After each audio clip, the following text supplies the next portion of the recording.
to Armbar Audio.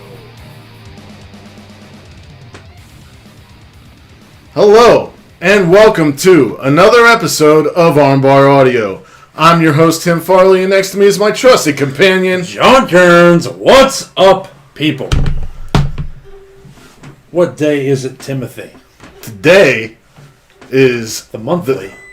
the monthly There it goes. Fans Bring the Topics or Questions episode. We got a lot last time, and we got a bombardment this time. So it's going to be, we are going to get to everyone's questions. Our Facebook people, our Instagram people, our Twitter people, thank you all so much for showing up and showing out. Yeah. So let's get right into it. Oh, no. I turned off the keyboard. Big supporter of the show, Jess, has 3 questions. Tres cuestiones. The first question, John, is feelings on NWA/AEW future. Yeah. So, I've been thinking about this. You hear people were saying, they tell me all the time, John, what is going to happen to NWA? Well, let me tell you. You like what I'm doing so far? So AEW, as it is right now, we've got the NWA World Women's Championship being defended on the show, I think 3 times now.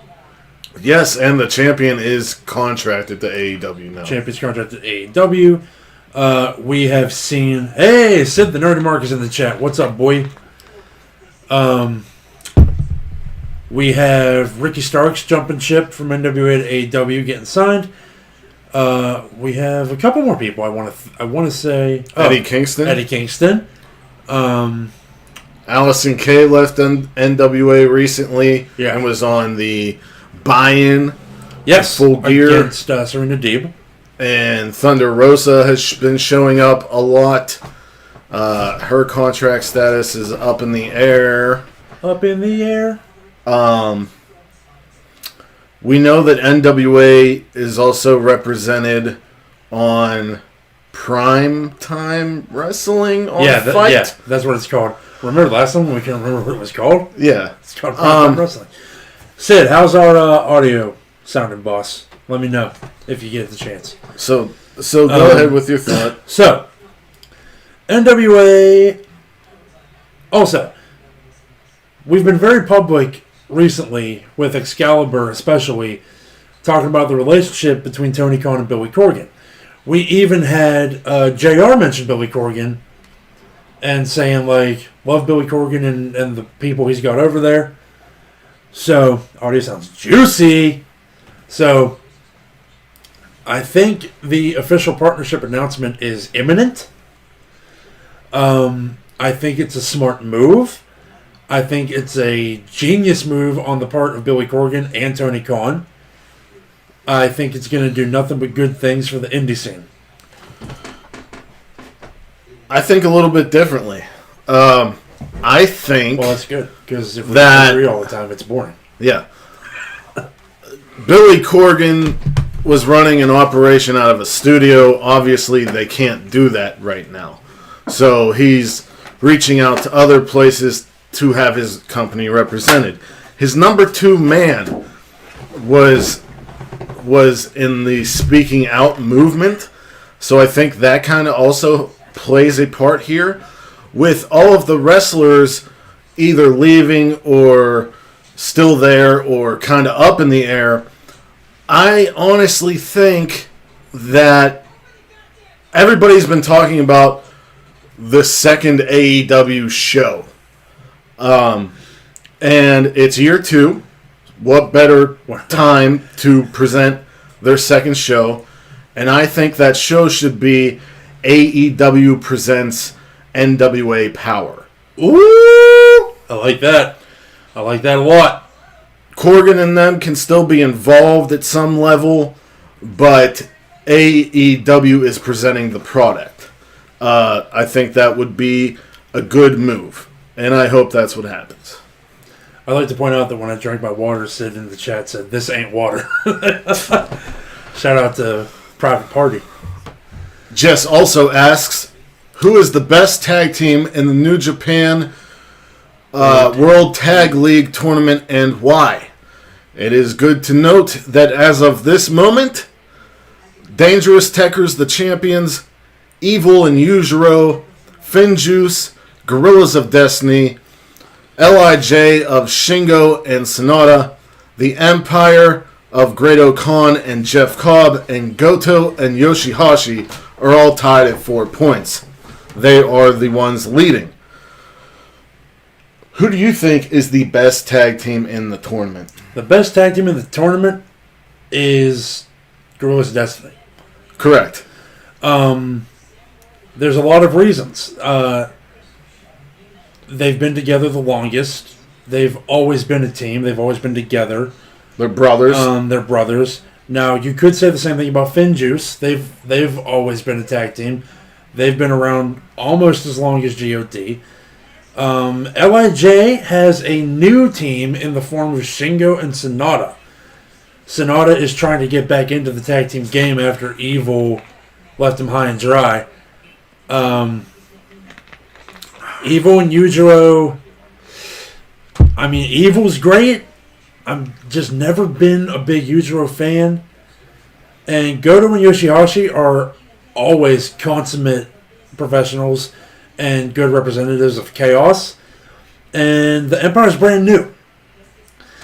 I mean, Jeff Cobb is fantastic. Everything that I've seen from Great Khan so far is fantastic. But as of right now, you got to give the edge to GOD. I agree. It's also worth noting that Toa Hanare, while each match he looks to be getting stronger, he and Tanahashi are sitting at 0. 0. So, Jess's final question is, what mid to bottom card performer in AEW do you see going the furthest? I'm going to let you answer first. Now, I will. The first two first. I will not say MJF or Darby Allin because one's holding a title, the other contested for their main title. Yeah, I'm going to go ahead and say that they're both main eventers by now. Orange Cassidy already draws. So if I had to pick somebody, it's really hard because there's so much potential on that roster. But I think Jungle Boy Jack Perry has the most potential to go the furthest. Yeah. Jack Perry's a great answer. The other person that I would think, who I think should already be, who should have been shot to the top and stayed there, is Brian Cage. Yeah. But we shall see. Well, it's interesting that you said Brian Cage because my answer is actually his partner, Ricky Starks. You could honestly, you can make a case for anybody in Taz's team. Exactly, especially the newest member, Will Hobbs. Yes, Will Hobbs is going to be great. He's going to be a mega star. Hey, Tyler Doubt's in the chat. What's up, T-Dog? T-Bar. T-Bar. What did I just fucking say? Will Hobbs. Will Hobbs, I think, is going to be AEW's first homegrown talent because he is a guy that is on Dynamite weekly right now that is an alum of the Nightmare Factory. You can't say that about Darby Allin. You can't say that about Hangman Page. You can't say that about Ricky Starks. But you can say it about Will Hobbs. Mm-hmm. So I am putting all of my eggs into Will Hobbs' basket, and I will support him forever. I think he's fantastic. I think he has all the potential in the world. But another person that I would say is Private Party. Private Party's got a good thing going. I thought it was very interesting that team Top Flight was on yesterday. Oh, how could I not mention Top Flight? Well, they're not signed yet. They're not signed yet. But, like, if I was Private Party, I would have watched that match intently and been like, we got to figure out how to reestablish our spot or, like, figure out how to do business with them. Oh, totally. Because it kind of felt like... I agree with what Sid just said. I'll mention it after you're done. It kind of felt like I was watching another version of Private Party, except this version is brothers. Yeah. And this version didn't beat the Young Bucks. This version is brothers, and the original version is brothers. Jesus.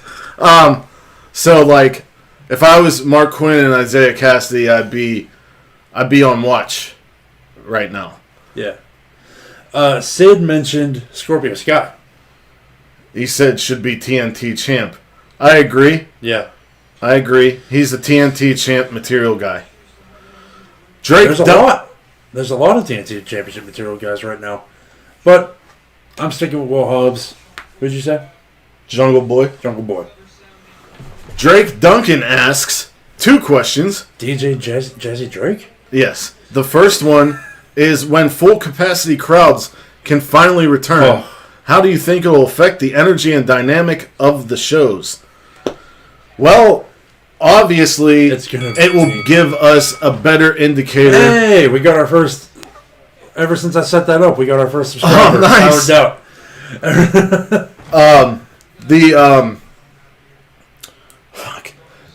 It will be a great indicator to those who are running the shows who's actually over. Yes. I'm glad you mentioned that. Also, the matches will be different because they'll be playing off the crowd reactions. It's definitely going to give the viewers at home a better experience. And I can't wait to hear...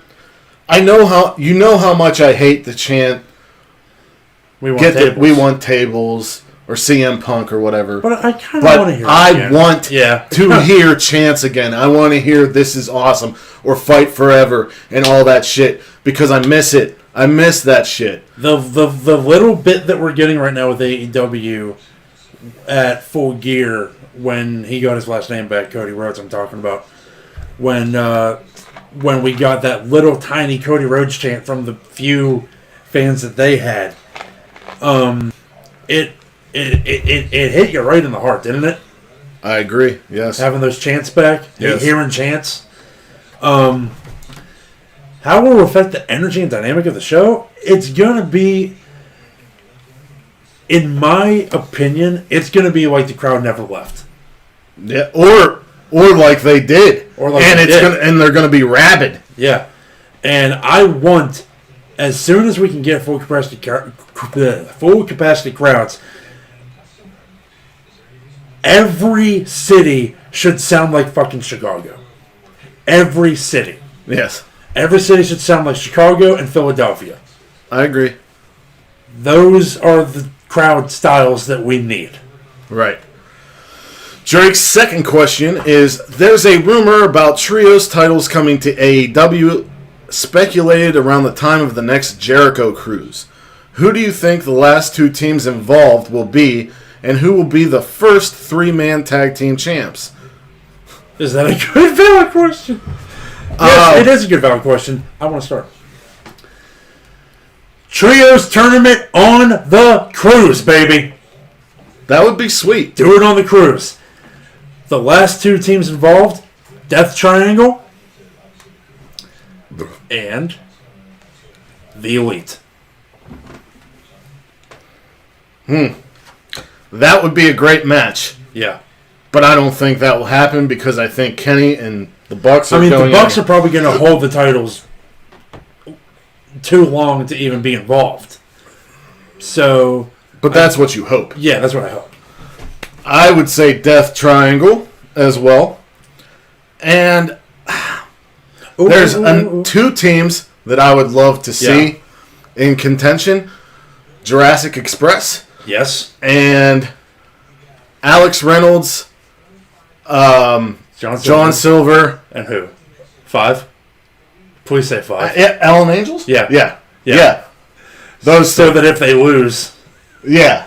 that BTE bit though, chef's kiss. But then again, you got guys like the best friends in Orange Cassidy. Do you know who just became a trio? Team Taz. That too. I mean, there's a lot that can happen. I mean, you can make 2 teams out of the inner circle. Yeah. But yeah, Death Triangle. You could for sure. FTR and Shawn Spears. Yeah. Get that going like yesterday. You could even put Private Party in with Matt Hardy.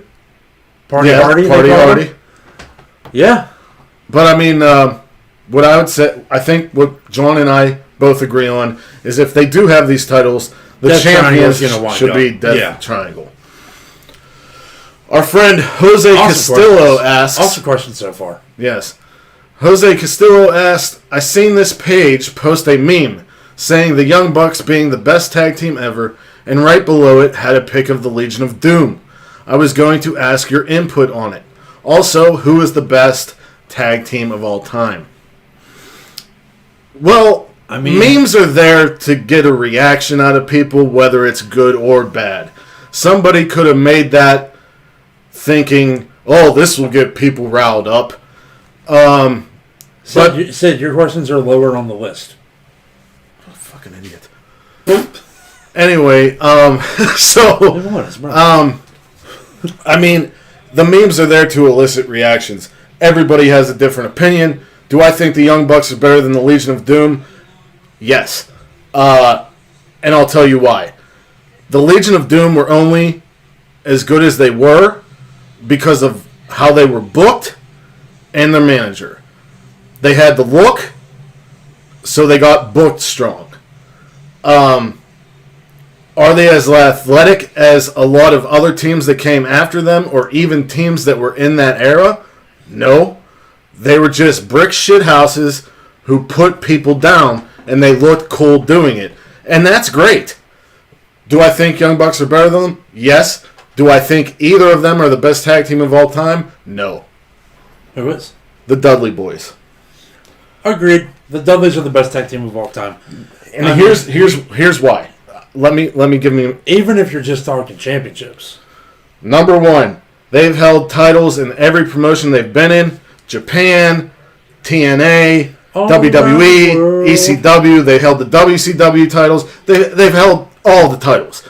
Second off, you got 2 guys claiming to be brothers, and one's white and one's black. That's huge. That was huge when it was happening, and no one ever talks about it. That's you know true. why? That's true. Because they were so damn good at their job that you didn't even think about it. Yeah.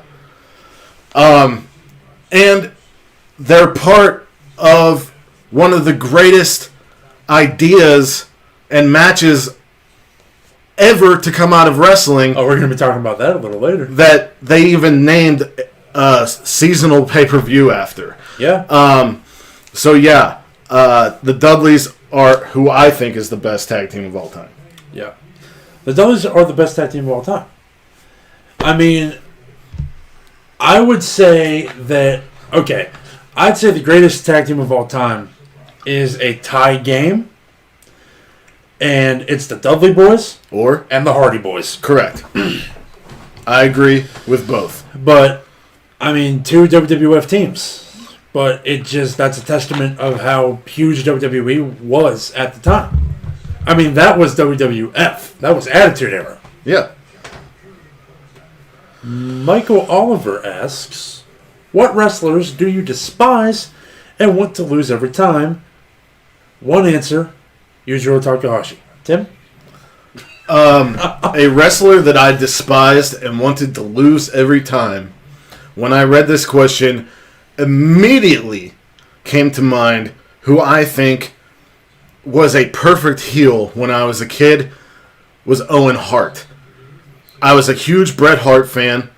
I hated Owen Hart for trying to be the king of hearts and always messing with Bret. And he always had that look on his face, and he was always usually a heel. Who are we talking about? Owen Hart. Owen Hart. Yeah. And then later on in my life, when I watched his work again, I really appreciated him. Amazing, yeah. But when I was a kid, I hated him so bad. But yeah, that's who immediately comes to mind. So right now, Yujiro Takahashi.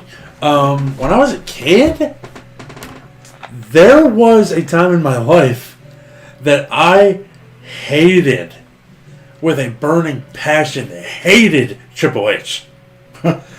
Hated because when I was a kid, when the Ruthless Aggression era started, when Shawn Michaels came back, I had never seen Shawn Michaels before he had gotten hurt. Like when he broke his back and shit. When he came back, they immediately started this feud with him and Triple H.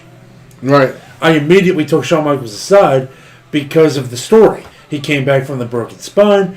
He was great back then. He's still good now.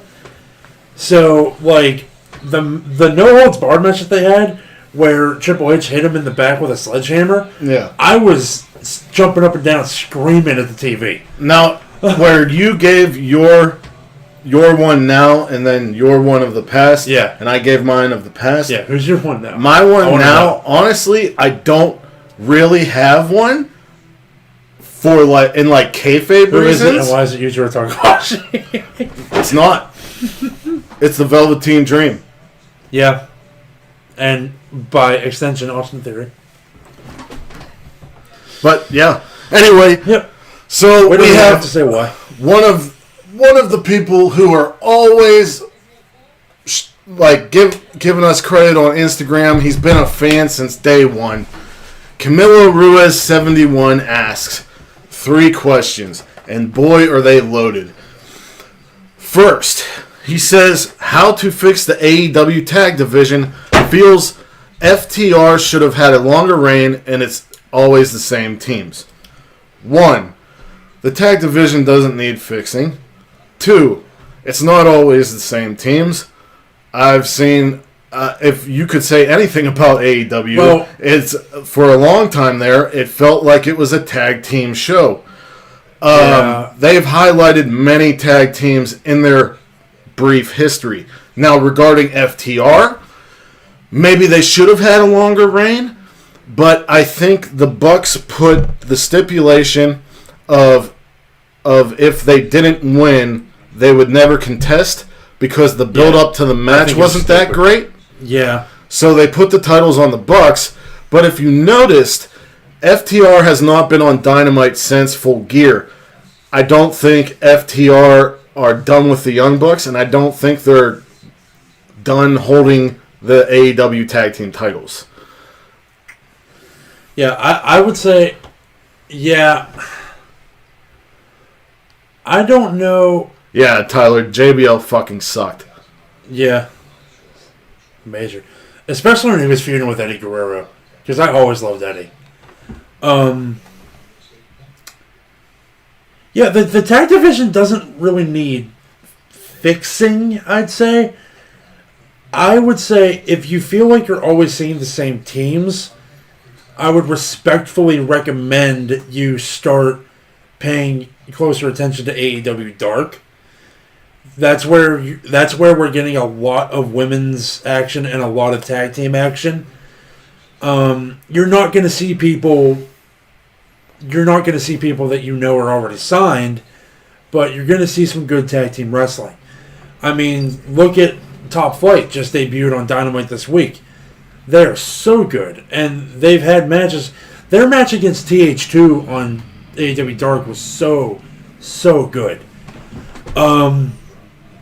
Yeah, I definitely recommend picking up AEW Dark or paying closer attention to it if you aren't now. He then asks... Hold on. As for the FTR thing, yeah, the Young Bucks winning was only because the build wasn't that great. And the build should have been better than it was because we've had years of build-up for this match on Twitter and on the internet in general that they just didn't use.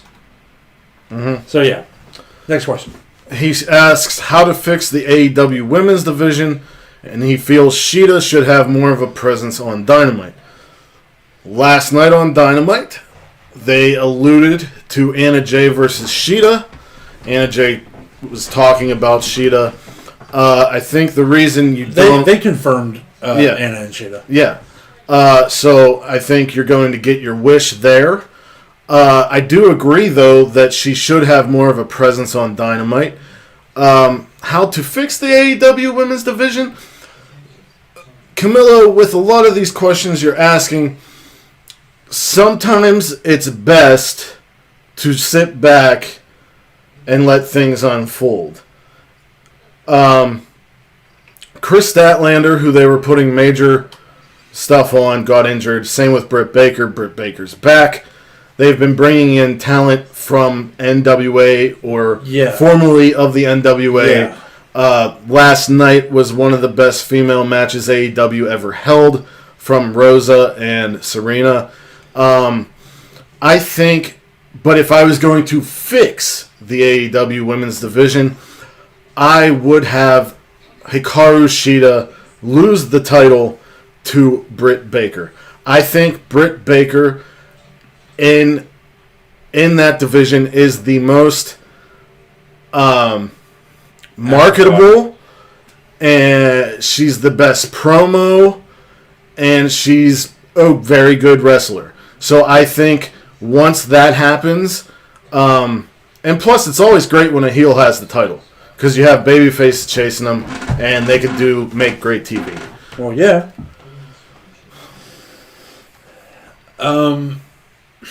How to fix the women's division? Hire Victoria. Make her lead creator for the women's division. Shida should have more of a presence on Dynamite.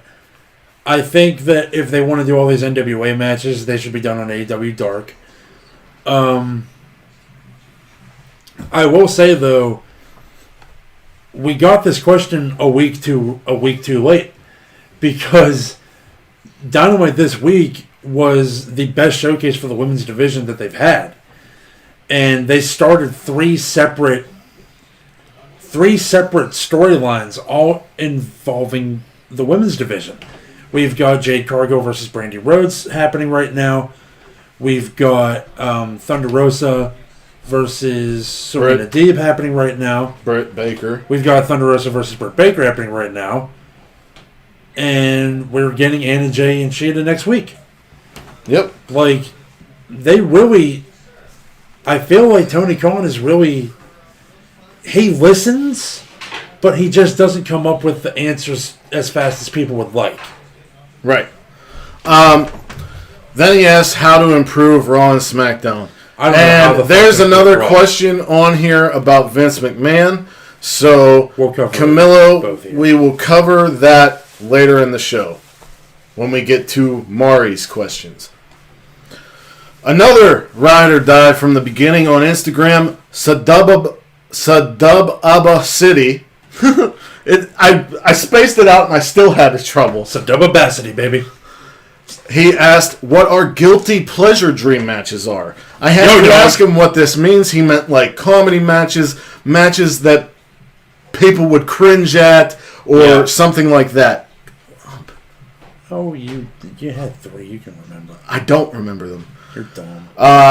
Immediately in my mind, I would love to see Toru Yano against Santino Marella. I think it would be hysterical. The Great Khali versus Swoggle. And Sue on a pole match, Trent versus Miro. John, I know you have a bunch. I have a bunch. Oh. Two involve the same person. Two do involve the same person. You're very true. Toru Yano versus Orange Cassidy. Orange Cassidy versus Tetsuya Naito. Why? Because that match would either be hilarious or brutal, and there would be no in between. Let's see. I mean, I'd love to see I'd love to see Toru Yano involved with a Dark Order storyline somehow. I'm thinking Lana versus a table match. Where Lana is in a ring full of tables, and one by one, a different woman comes down to try to put her through one. And of course, Nia Jax is the last one and puts her through a table via Samoan drop. Yeah, if I'm thinking about women's matches, I don't know. I would love to see... I wish Chyna was still alive. Because I'd love to see Nyla Rose versus Chyna. Well, this isn't dream matches. This is guilty pleasure one. I know. I can't really think of any more. All right, on to anything involving Orange Cassidy. The next question comes from Lane Kelly on Instagram, and he asks, what direction do you want Kenny Omega to go once he brings back the cleaner gimmick, and will he beat Mox for the AEW World Championship? Well, it's another question that we got a week 2 with. Well, not all of it, but... Not all of it. So, Kenny just brought back the cleaner this week. The suit, the sunglasses, he was announced as the cleaner. So, what direction is he going to go? Up. I mean, that's the answer. I want Kenny Omega to go full fucking heel. Yes. No in between. Nothing. No comedy. Nothing. Yep. I want him to be about his business so much that he's like the Roman Reigns character now of AEW. I want. Will he beat Mox for the AEW World Championship? Yes. Why? Right now. Moxley has had a great title run. Yeah, he has. He just announced that his wife is pregnant. So why not now? I've been saying for months. Not now, when? I've been saying for months that I want it to be Kenny to dethrone him, and then when it's time, Kenny loses the belt to Paige. Bingo, bango. I disagree with Sid about Kenny Omega's theme song. I don't think it needs a new theme at all. I mean, it would be good because it would change. Yeah. It would go with the change of the character. But yeah, I love Battle Cry. Yeah. Brandon Montgomery, good friend of ours. Yes. Of Talkin' Suplex's blog. New father. He asks, who is the most... He has 2 questions. He says, who is the most overrated wrestler today? I don't know. I'm never good at answering this question.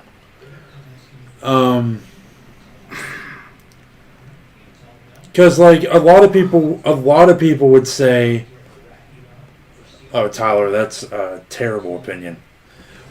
He said, "Pack." Hell no. A lot of people would say Kenny Omega. A lot of people would say Cody. A lot of people would say Seth Rollins. A lot of people would say anyone in AEW. A lot of people would say Jon Moxley. But I don't ever really agree with the overrated opinion. But who's overrated to you? Who's overrated to me? Shit, I don't know. Like who's in a spot that you think somebody else would be better in that spot? Seth Rollins. I've never... I liked it when he was with the J&J Security. I've never been that into Seth Rollins.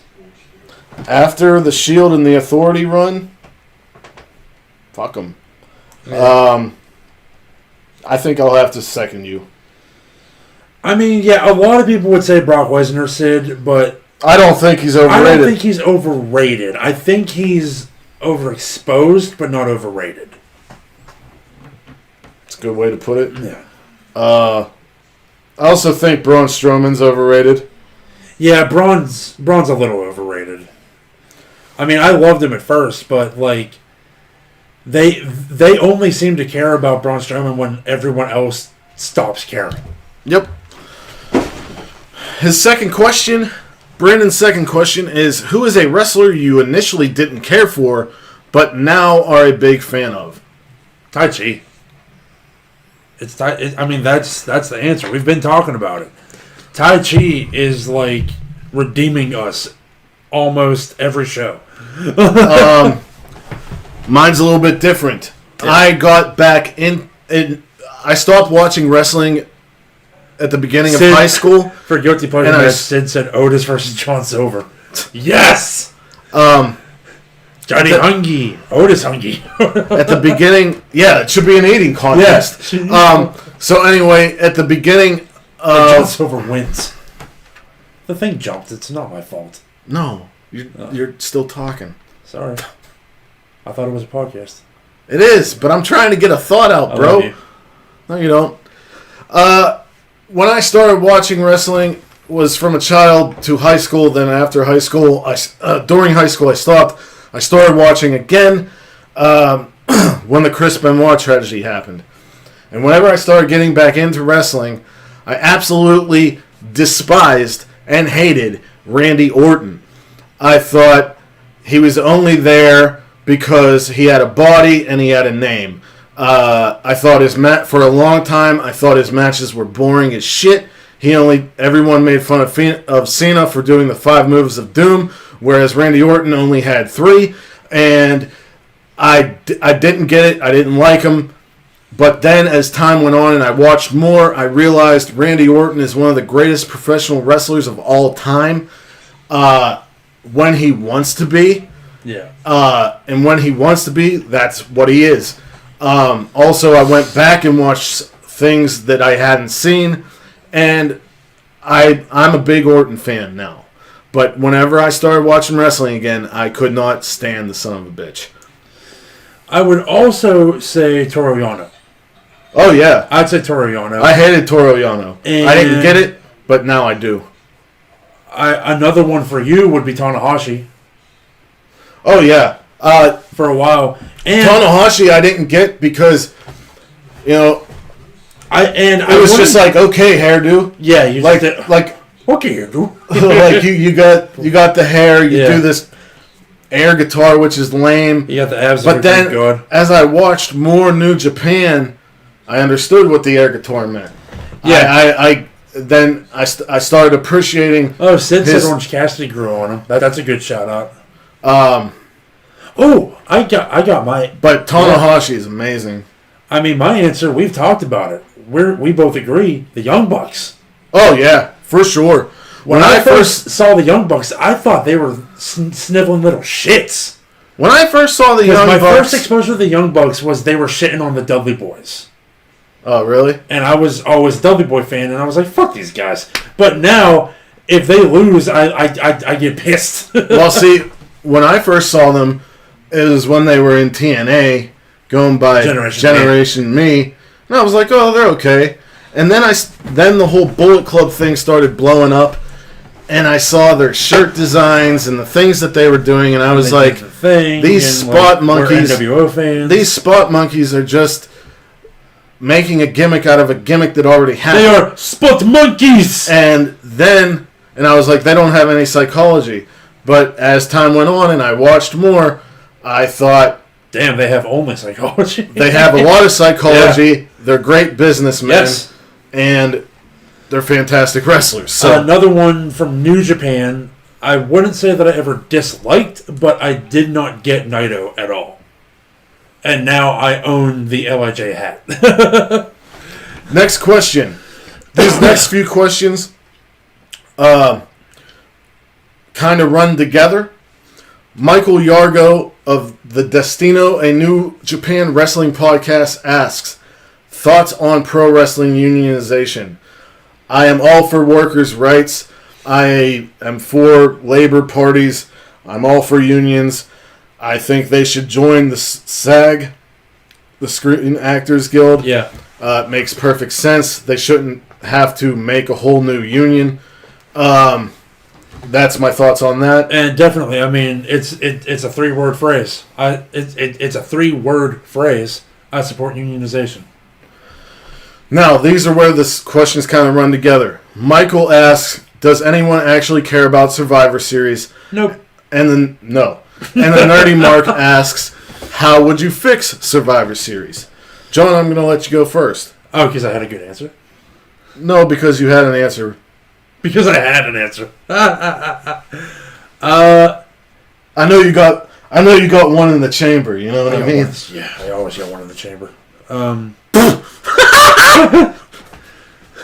It's my ace in the hole. Fix Survivor Series. I mean, make it for something. Make it mean something. I mean, first of all, I would move Survivor Series away from November and put it in between the Rumble and WrestleMania. Or put it right after WrestleMania. The reason is that Survivor Series has become the Raw versus SmackDown show. That means that Survivor Series should have draft implications. The matches at Survivor Series should win draft picks for the shows. I like that idea, but I have a different one. When I was a kid, I loved the Survivor Series pay-per-view because every match was 5-on-5. Every match was a Survivor Series match, and it all involved clear-cut heels against clear-cut faces who already had established feuds. And bring that back. It wasn't just Raw versus SmackDown. Like, exactly. That's boring. Exactly. Like, they're all the same company. There's no real competition. There should be no Raw versus SmackDown ever. The whole thing's dumb. I don't even know that there should be two shows. The only good match ever out of any of that idea was Dolph Ziggler versus Daniel Bryan at Bragging Rights 2010. Yeah, the Women's Survivor Series match last year was good too. Well, last year's a whole different story because NXT was involved. And this year, it's not.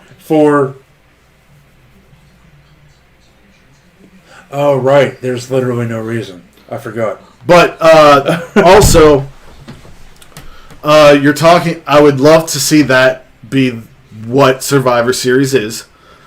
With the main event, where the winner, if the winning team has one guy, he goes on to either pick his Rumble spot, or he goes on to wrestle the champion at Royal Rumble. And if the team has more than one winner, you take that winning team, and at TLC in December, you have them wrestle for the right to either wrestle the champion at Royal Rumble or pick their spot in the Royal Rumble. Yeah, but all in all, the way to fix Survivor Series is to make it have a prize. That, and make it Survivor Series again. Yeah. I mean, they're putting teams from the little bit of what I've read and watched of Raw and SmackDown, it's hodgepodge teams. And stop this having the people that are on teams fight each other on the shows before bullshit. It's fucking stupid. Exactly. That's why back in the day it made sense. Oh, yeah. Rick Martel's feuding with this guy? Okay. Well, we'll put him with Kurt Hennig, who's wrestling this guy. And it makes sense. Yeah. Get the fuck out of here. Because then you have those moments where these two guys are on the outside and they're chomping at the bit to get the tag to fight each other. And when they get the tag, the crowd goes fucking nuts. And then the heel could say, nah, fuck you, and tag somebody else. All right. This is classic shit that started in Vince's promotion. Sometimes you don't have to fix what ain't broke. Yeah. So, Beef Martin of the Pittsburgh Piledriver podcast and one of our friends on Instagram asked these questions. Beef asked, why the hell did Orton only have a 2-week title reign? And Chris asks, what do you think of Drew McIntyre winning back the WWE Championship? Randy Orton had a 2-week title reign for the sole reason that he could get to number 17. Drew McIntyre winning the title back is the right decision and means that Hell in a Cell was fucking pointless if they were going to go with Drew versus Reigns at Survivor Series anyway. Also, it was kind of cool that Drew won without any legends helping him or, anything like that. So that's kind of cool. And I agree with him why Orton had a 2-week title reign. And giving it back to Drew is a good move. So, yeah. That covers the whole Survivor Series area of this show. Now, my longtime friend, Mari Zavallo, gave us many questions to the point where I had to say no to a couple of them. Yeah. First question. How long have you guys been wrestling fans? I don't remember a time that I wasn't. When I was a child, literally, like a baby, my aunt babysat me and put on wrestling. The first wrestling match I remember is Warrior versus Hogan. My cousin also was a huge wrestling fan back in the day, so they influenced me a lot. When I got to high school, I stopped watching wrestling because I had other interests and such. Then, whenever the news broke out about Chris Benoit, me and my friends started reminiscing about him and other old wrestlers. We went out and bought the Bret Hart DVD set. We bought WrestleMania 1 through 10. And then soon thereafter, we were ordering WWE pay-per-views again. And here I am, years later, conducting this podcast, which leads into the next podcast. What next question? made you start a podcast? I'd say we got sick of talking to each other and wanted to talk to all of you. What made me want to start a podcast for a long time, every person I talked to about wrestling told me I should. The idea of this podcast... I mean, you have like a fucking encyclopedic knowledge. The idea of this podcast started with me and one of the questioners, Drake Duncan. But at the time, Drake Duncan was on a other wrestling podcast with one of his friends who knew more technologically. So Drake was wrapped up in that. I got to meet Drake's partner in the podcast, and they gave me kind of the confidence to do this. And taught you some of the technology stuff. You're right. So that we were called the Omega Cast. I didn't want to do it on my own, and I thought, who better than John? We started off as we started off as the Omega Cast.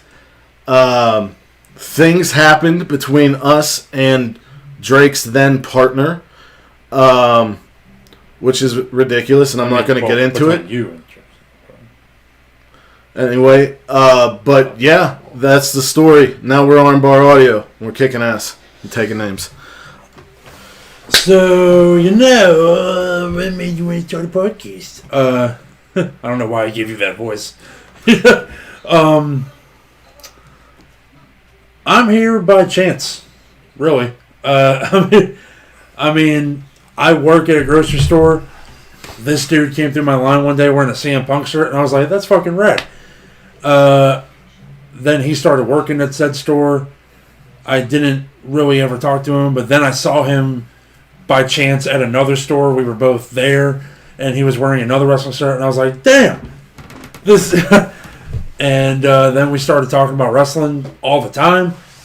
Yep. And started talking about Funko Pops all the time because we were both into those. And I knew you had a background with computers. Yeah. Yeah. I had done gaming videos in the past, and I'm kind of starting to do it again. And you went to school. And I went to school for programming. So I had the know-how, but not the finances. So we started pulling together and getting the proper equipment, and it has become what you see today. And it will continue to grow. We're not going to stop. I mean, I just set up that thing that has the somebody subscribe, and it has Ultimate Warrior. I set that up like 3 days ago. Right. I'm still learning how to do shit.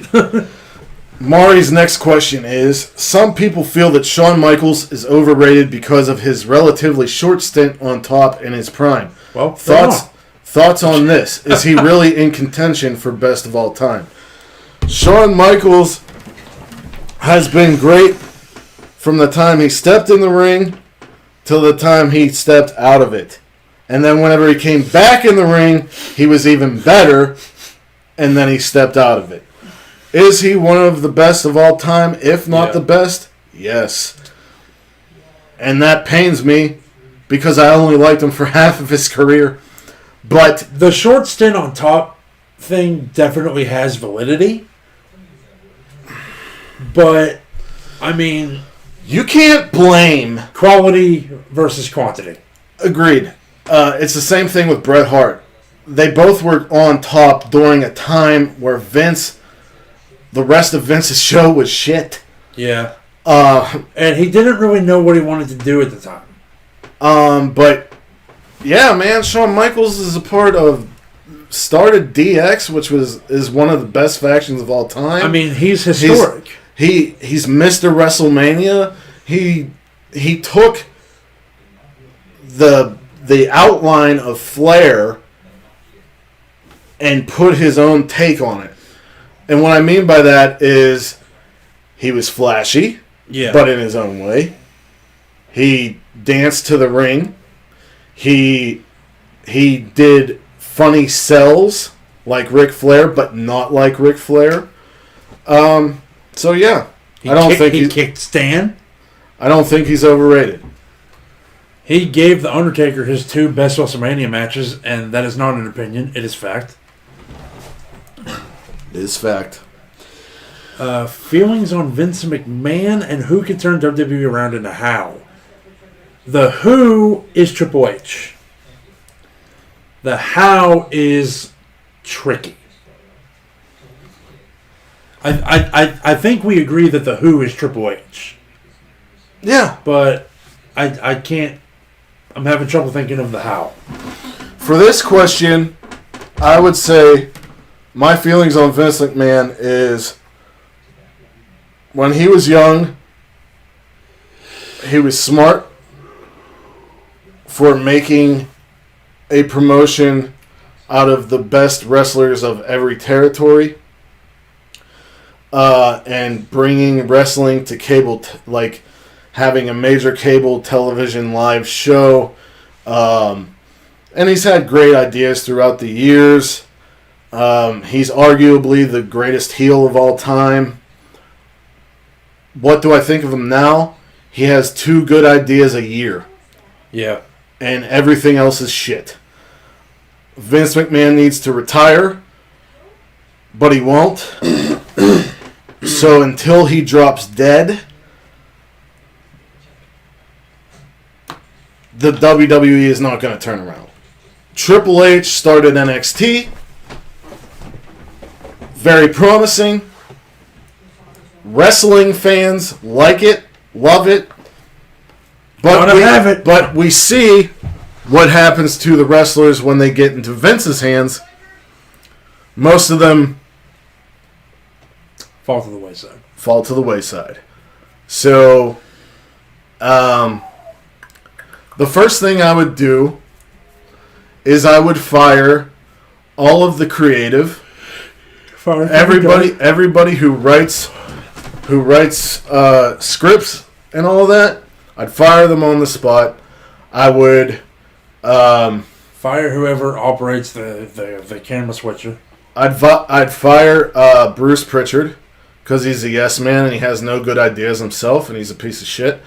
Damn. Yep. Also, I would replace the creative booking team with people who know the industry, have been in the industry, and love the industry. Like it was back in the day. Not these Hollywood people who are looking to write a television show. Yeah. I'd also not have gimmick pay-per-views. Yeah, get rid of Hell in a Cell, get rid of TLC, get rid of... I mean... They don't mean anything anymore. They don't mean anything anymore. Elimination Chamber... Elimination Chamber is maybe the only one that still means something. I mean, I loved Money in the Bank. Even though Money in the Bank as a pay-per-view has been the best gimmick pay-per-view out of all of them, I loved it when it was just at WrestleMania. When it's part of because WrestleMania. even if the WrestleMania Because card didn't get me into it, I was opener. still going to watch it. Yeah. Because of that match. Just goddamn, what an opener. I mean, every time. All right. Maury has like 3 more questions. If you're starting a promotion and have to have it start with a wrestler or tag team from each promotion, and he lists WWE, AEW, New Japan, TNA, and ROH, who would you grab from each? There's different ways to approach this question. Yeah. We've asked each other this question off air a bunch of times. You could go for who is the most marketable and will get you money. You could go for who's your favorite wrestler, blah, blah, blah. I say, from WWE, I'd get Keith Lee. He has major potential, and he's fantastic in the ring. He needs a little mic work, that's all. He would look like he did on the Indies in NXT. Okay? Forget his Raw career. From AEW, I would pick FTR, because I don't think there's any better tag team on the planet. From New Japan Pro Wrestling, I would pick Kota Ibushi, because I feel that number 1, Okada would never leave. Number 2, I love Kota Ibushi. Sue me. He got Cedric Alexander signed to WWE. So, from TNA, I would pick the Knockouts champion Deonna Purrazzo. And from ROH, I would choose the pure champion and World Tag Team champion, Jonathan Gresham. Me, from WWE, I would grab... Okay, I would have my female come from WWE, and it would be Sasha Banks. Nice. I would have my tag team come from AEW, and it would be FTR. New Japan, I would grab my heavyweight, and I would go with... Okada would never leave. So... Okay, I would go with Zack Sabre Jr. TNA, I'm going to throw something at you that you might not expect from me. I'm going Chris Bay. Nice. And Ring of Honor, I'm going Jay Lethal, baby. So you got some veteran there. All right. Every good promotion needs at least one veteran. That's why AEW is doing so great with Jericho. That's why Ring of Honor is doing so great with Jay Lethal. Like, you need a veteran. You need somebody to teach these newbies. All right.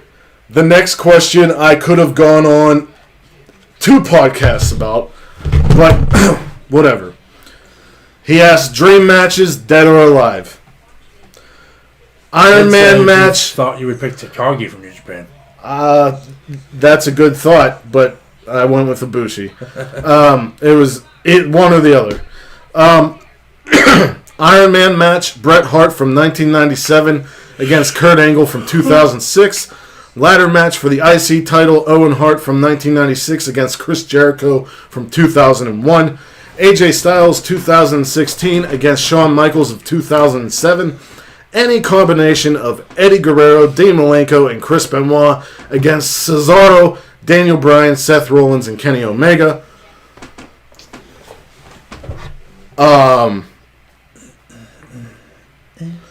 Undertaker from like 06, 08 against The Fiend in an old school Hell in a Cell match. And what I mean by that is the violence is actually brought back, the blood is brought back, etc. And the cage is in red. Mankind from his first iteration against The Fiend. Yeah. Cactus Jack versus John Moxley in a lights out match.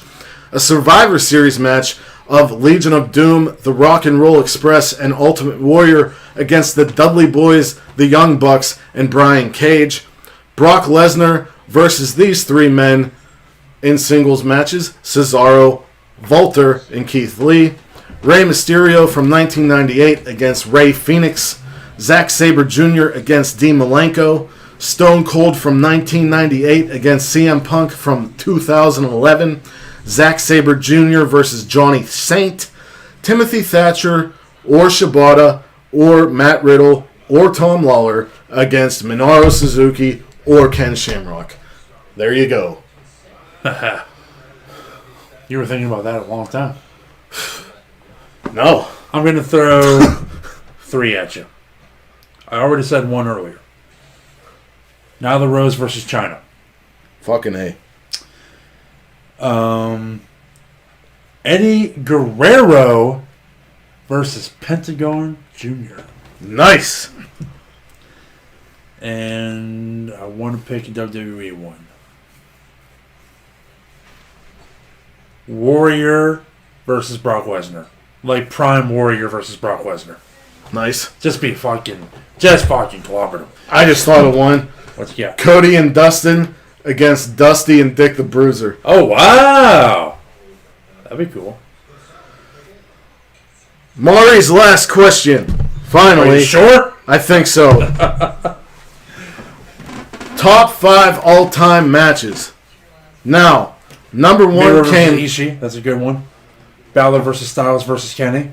Fuck yeah. Oh, fuck yeah. Yeah. Oh. Nerdy Mark's having fun in that chat. Boy. Yeah, he is. And I'm having fun reading. Now, number 1 came to my mind immediately. I gave 1 honorable mention, although I could have gave a few.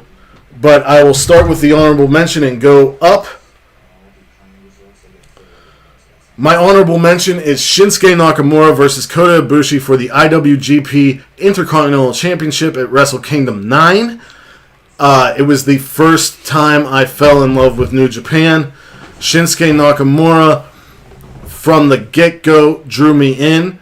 But as the match went on, Kota Ibushi and Nakamura, just my jaw was on the floor the whole time. I love it. We got to talk about this for a second because we've been talking about it a little bit off camera, but I don't think we've ever said it here, but it needs to be said. Jeff Jarrett deserves a little bit of fucking credit for bringing New Japan to the West. Agreed. I do think we've mentioned it on a past episode, Maybe. But fuck it, we'll say it now. Yeah. My number 5. Now, 3 through 5 can be interchangeable. Yeah. My 5th is Rey Mysterio Jr. against Eddie Guerrero in a Mask vs. Championship match for the Cruiserweight Championship at Halloween Havoc 1997. This got me into high-flying luchador-type matches. I like them in WCW, but this match was just like the pinnacle of it. And I don't think the only thing that comes close is the stuff that Ospreay and Ricochet did with each other. But I don't think anything's going to touch Mysterio and Guerrero in that match, in that style. Chris Jericho versus Shawn Michaels in a ladder match for the World Heavyweight Championship at No Mercy 2008. I loved this version of Jericho where he was in a suit and he was a prick. He used big words and he hit Shawn Michaels' wife. I believe that this match is better than their Mania match. Same with the build to this match and the characters of each man. There was great new kinds of ways to use the ladder in this match. The third match is Chris Benoit versus Chris Jericho in a ladder match for the Intercontinental Championship at Royal Rumble 2001. It's classic. Anytime Chris Benoit and Chris Jericho wrestled each other or wrestled Kurt Angle during this period of time, the early 2000s, it was fucking money. So I chose this match. Number 2 is Kazuchika Okada against Kenny Omega for the IWGP Heavyweight Championship at Dominion 2018. The one where Omega won in a 2 out of 3 falls match. Unreal. And my first. This match is my number 1 match of all time because this match is what made Tim the child who liked wrestling turn into Tim the kid who sees the art form of wrestling. Bret Hart versus Shawn Michaels Iron Man match for the WWF Championship at WrestleMania 12. Good list. Thank you. Do you want to talk at all about Bret Hart versus Shawn Michaels? You gave some highlights from other matches. Well, I was saying, I basically said how it changed my whole view on wrestling. At first, I didn't have mine in any particular order, but as I've been thinking about it, I definitely have an order now. I'm going to say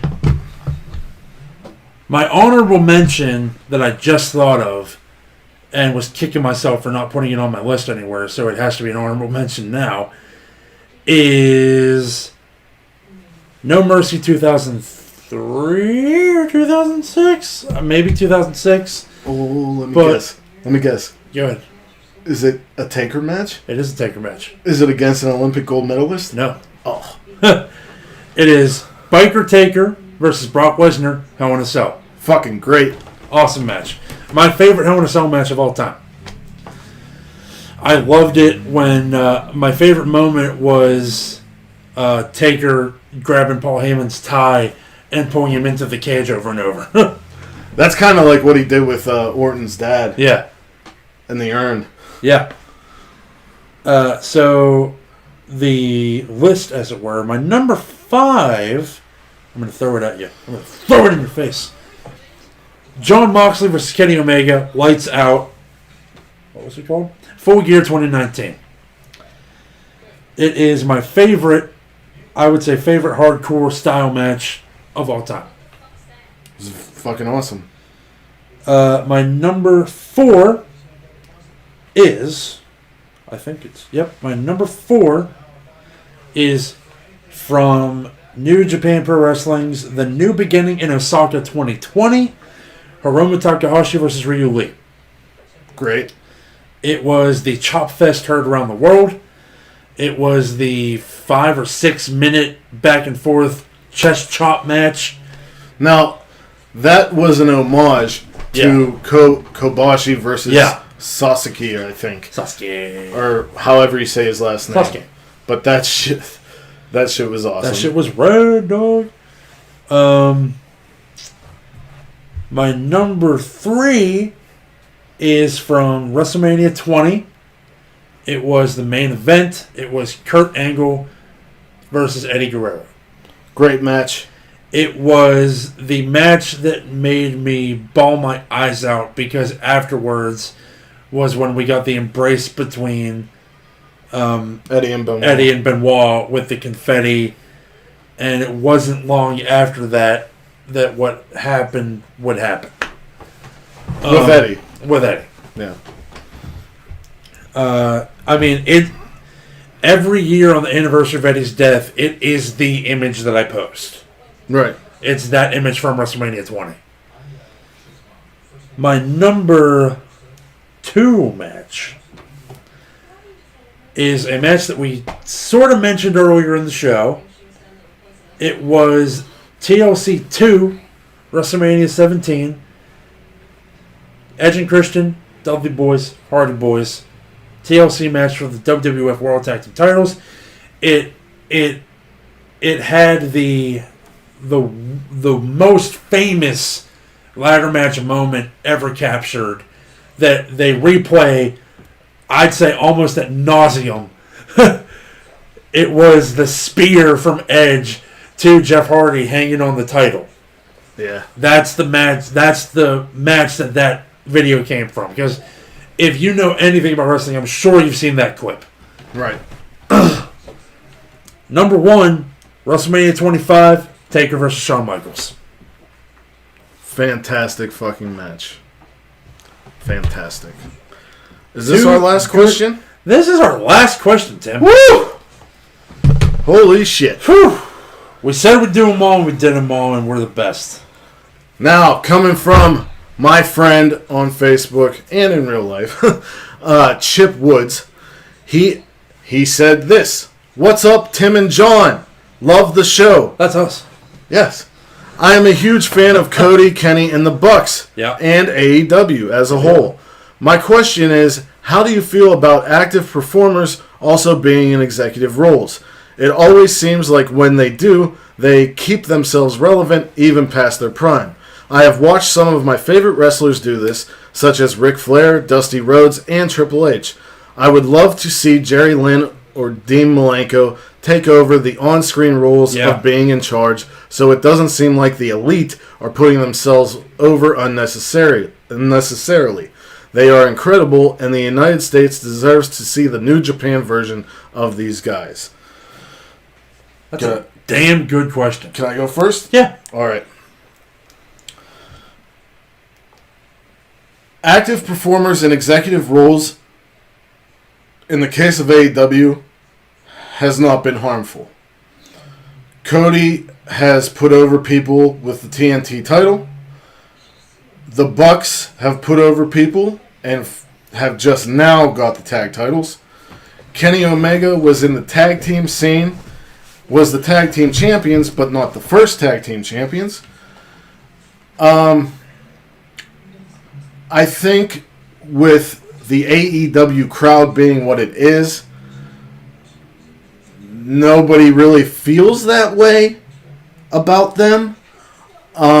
I don't see them putting themselves over unnecessarily. I think Tony Khan's right in his role for a reason. When it comes to an on-screen authority figure, one of the reasons I like AEW is that they don't have one.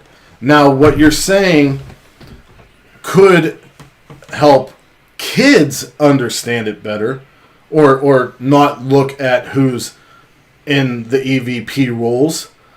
But like I said, the AEW crowd isn't necessarily that crowd.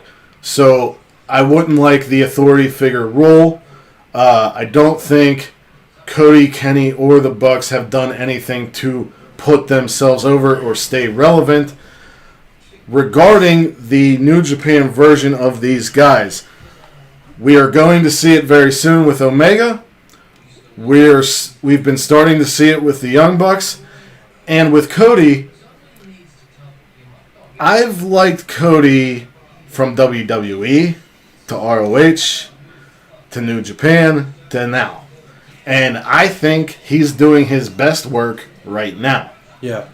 But you're right. People have done that in the past and have went past their prime. Cody has said that he thinks he's only going to wrestle for 5 more years. In a recent AEW Unrestricted podcast, he said that he has other aspirations, including eventually running for Senate for the state of Georgia. If I lived there, I'd vote for him. Okay. This topic comes up a lot because of Hulk Hogan and because of Kevin Nash. Now, Kevin Nash now is somebody that a lot of wrestlers look up to. At the time that he was wrestling, he wasn't at all. I think that Kevin Nash has sort of... I don't want to make this sound stupid. Like I want to say he's seen the error of his ways, sort of. Right. And has become a guy that is a treasure to have in a locker room. But the Hulk Hogan situation has been explained many times. Not just WCW, but whenever he got to TNA, too. He got to TNA, he did the same fucking thing. But yeah, where AEW is concerned, the booking decisions are being made by Tony Khan. And I also don't think that the guys who are in the EVP roles are selfish at this point in their careers. I also don't think they have as much pull as some may assume. Right. I'm sure Cody has some, and Kenny probably has some. I don't know how much the Young Bucks do. Well, they all have a group text, and they all run ideas off of each other. They run ideas off of... Yeah, that's the thing. They run ideas off of each other. I mean... They don't just say, hey, I want the title, so I mean, we're simply not going to get the finger poke of doom in AEW. That's not going to happen. Right. And if it does happen, it's going to be with Cassidy and Silver. It's not going to be with Cody and Moxley.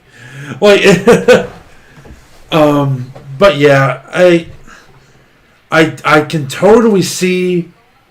I can totally see and understand and sympathize, whatever fucking sympathize, and sympathize with the concerns. Yeah, absolutely. It was a great question. Yeah. But AEW is its own breed. Yes. Next week, we will be coming at you with the top 10 matches of November 2020 with who always joins us. Better watch it. The nerdy Mark Sid. With that, wherever you are in the world, whether it's morning, noon, or night, you have a great one, and peace and love to all of you. Bang bang.